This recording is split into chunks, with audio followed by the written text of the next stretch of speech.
Bismillahirrahmanirrahim. Assalamualaikum warahmatullahi wabarakatuh. Nahmaduhu wa nusalli ala rasulihil karim, amma ba'd. Insyaallah pada kesempatan ini kita akan melanjutkan pembacaan daripada kitab Ta'limul Muta'allim yang kemarin kita telah baca. Kita telah masuk pada pasal mengenai hal-hal yang bisa menjadikan kuat hafalan dan hal-hal yang bisa menjadikan lupa. Dan di sini akan kita baca syair daripada Al-Imam Asy-Syafi'i rahimahullahu taala, yang mana di dalam syair ini Al-Imam Asy-Syafi'i ini mengadukan kepada guru beliau, yaitu Imam Waqi', mengadukan akan satu kegelisahan yang ada di dalam hati beliau, yaitu kesulitan di dalam menghafal. Beliau mengatakan, syakautu ila waqi'in, aku mengadu kepada Waqi'. Siapa beliau Waqi'? Huwa, adapun Waqi' adalah Waqi' bin Jarrah bin Malih Ar-Ru'asi. Kunyah beliau adalah Abu Sufyan. Beliau adalah faqihun, seorang yang ahli fikih, muhadditsun, seorang ahli hadis, hafizun, seorang yang hafal 100.000 hadis, baik matan maupun sanadnya. Beliau juga mufassirun, beliau adalah seorang mufassir, ahli tafsir. Sufiyun, seorang ahli sufi. Wulida, beliau dilahirkan bil Kufah, di daerah Kufah, sanata mi'atin wa tis'in wa ishrina hijriyatan. Beliau dilahirkan di Kufah pada tahun 129 Hijriyah. Wa aradar Rasyid, dan Harun al-Rasyid, khalifah ketika itu, ingin ayyuwaliyahu qadha al-Kufah. Harun al-Rasyid ketika itu ingin mengangkat beliau menjadi qadhi di daerah Kufah. Akan tetapi famtana'a, beliau enggan. Wa tufiya, dan Imam Waqi' meninggal,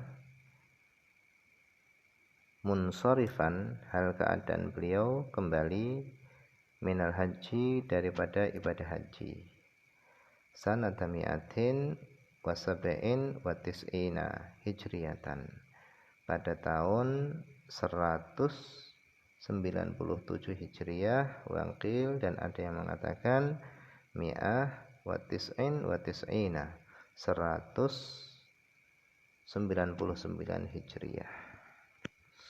Imam Syafi'i mengatakan, syakautu ila Waqi'in, aku mengadu kepada Imam Waqi', su'a hifdhi, akan buruknya hafalanku, fa'ausani ila tarkil ma'asi, kemudian beliau memberikan wasiat kepadaku, ila tarkil ma'asi, supaya meninggalkan kemaksiatan. Fa innal ilma, karena sesungguhnya ilmu itu, fadlun min ilahi, karunia daripada Tuhan, wa fadlullahi, dan karunia Allah, la yu'ta lil 'asi, tidak diberikan kepada orang yang melakukan kemaksiatan. Oleh karenanya wajib bagi santri-santri, bagi para pelajar ilmu, talibul ilm, wajib bagi mereka meninggalkan kemaksiatan. Karena kemaksiatan itulah yang menghambat daripada keberkahan ilmu. Ilmu tidak barokah. Dan termasuk di sini adalah kemaksiatan itu di antara sesuatu yang menjadikan terhambatnya hafalan. Oleh karenanya jauhi daripada kemaksiatan.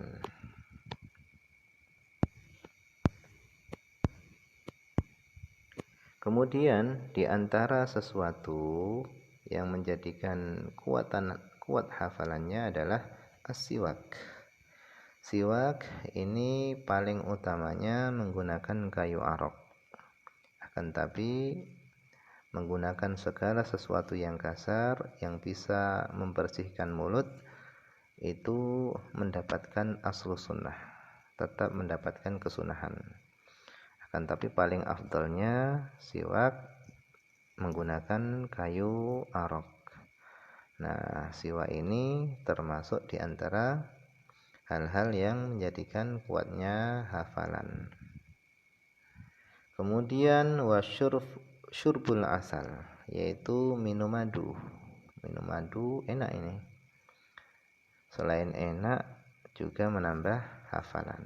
Nah, wa aklul kundaroh ma'as sukar, dan makan kundaroh. Kundaroh ini nomor 1 adalah wahia lubran, yaitu adalah menyan. Makan menyan ma'as sukar bersama dengan sukar, dikunyah bareng dengan gula.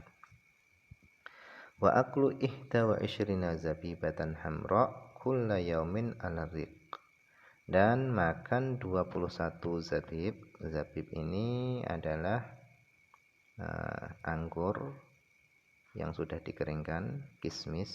Kalau kita sudah tahu kismis. Nah, kismis yang warnanya merah. Makannya tadi kula yaumin, setiap hari, ala riq, yaitu maksudnya dicampur dengan ludah. Ini maksudnya adalah ketika lapar, alal ju', ketika lapar. Yurithul hifdha, hal itu bisa menyebabkan hafalan. Selain makan itu semua bisa mendatangkan hafalan, wa yashfi min kathirin minal amrad wal asqam. Hal itu juga bisa menyembuhkan dari berbagai macam daripada penyakit-penyakit. Jadi bersiwak, minum madu, makan kemenyan bersama dengan gula. Nah, dicampur dengan gula. Kemudian makan 21 kismis merah setiap hari. Itu di samping bisa menguatkan hafalan, juga bisa menyembuhkan daripada berbagai penyakit. Wa kullu ma yuqallilul bulgham warrutubat yazidu fil hifdhi, dan segala makanan yang bisa mensedikitkan bulgham, dahak, warrutubat, dan bebasahan di dalam tubuh kita, apakah itu keringat atau di tangan itu kadang-kadang basah. Mengkonsumsi makanan tersebut itu yazidu fil hifdhi, itu bisa menambah di dalam hafalan. Jadi memakan makanan yang menjadikan dahaknya tadi sedikit dan bebasahan tubuh tadi sedikit, itu bisa menambah hafalan. Sebaliknya, wa kullu ma yazidu fil bulgham yurithun nisyan. Sebaliknya, segala makanan yang menambah di dalam dahak itu menyebabkan lupa. Kemudian wa amma ma yurithun nisyan, adapun sesuatu yang menyebabkan lupa adalah al-ma'asi, yaitu kemaksiatan. Jadi tadi telah disebutkan kemaksiatan ini adalah di antara sesuatu yang menghalangi dari hafalan, menyebabkan lupa. Di antaranya lagi adalah wa kathratudz dzunub, banyaknya melakukan dosa. Banyak melakukan dosa ini juga bisa menghalangi daripada hafalan, menyebabkan lupa.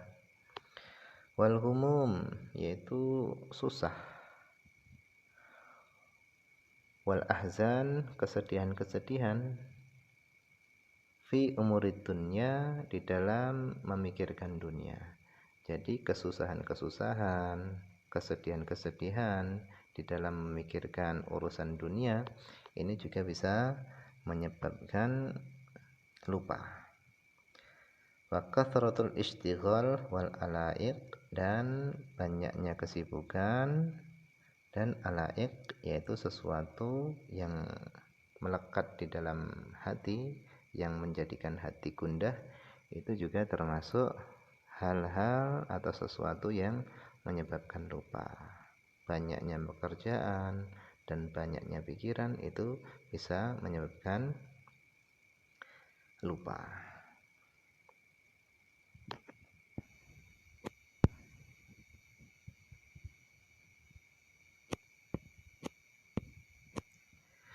Waqad dzakarna, dan kami telah menyebutkan, annahu, bahwasannya, la yanbaghi lil aqil ayyahtamma li amrid dunya, bahwasanya tidak pantas bagi seorang yang berakal itu sibuk dengan urusan dunia. Li'annahu yadurru wa la yanfa'u, karena sibuk, sedih, susah dengan urusan dunia itu membahayakannya dan tidak memberikan manfaat. Jadi tidak pantas bagi seorang yang berakal itu susah memikirkan dunia. Karena susah memikirkan dunia itu membahayakan dan tidak memberikan manfaat. Wa humumud dunya, dan susah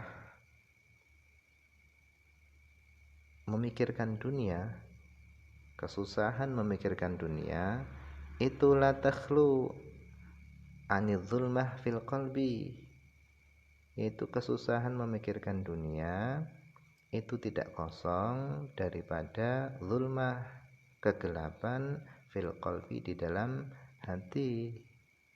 Dan kalau hati sudah gelap, itu dia tidak akan bisa memandang mana yang benar, mana yang salah, mana yang halal dan mana yang haram.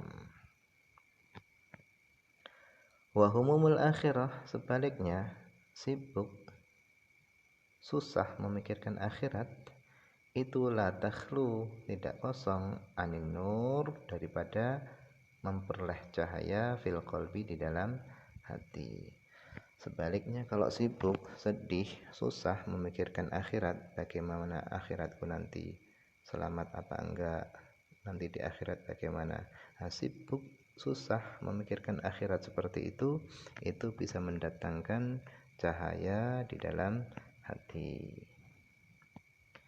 Wa yadhharu atharuhu fis shalah, dan akan tampak bekas daripada hati yang bersinar tadi, akan tampak fis shalah, di dalam salat, yaitu salatnya dia akan melakukan salat dengan khusyuk, salatnya akan tenang dan seterusnya.